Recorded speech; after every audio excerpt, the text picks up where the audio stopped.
Morning, everyone. Happy New Year's. We got a shoal water we're working on today. This thing has been the bane of my existence for about, what, 6 months now, Ryan? Probably about 6 months. We had it running, it got water in the fuel, and here it sat for 6 months. So, new year, new me, we're gonna fix it today. That didn't work.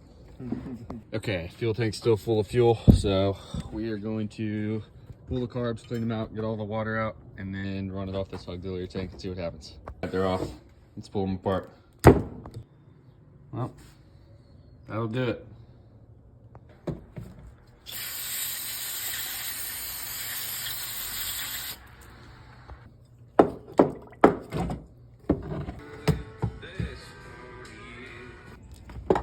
All right, getting them put back on.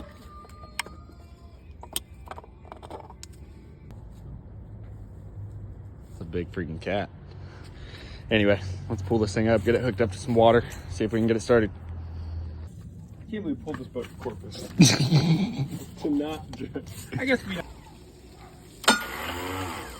Dang it.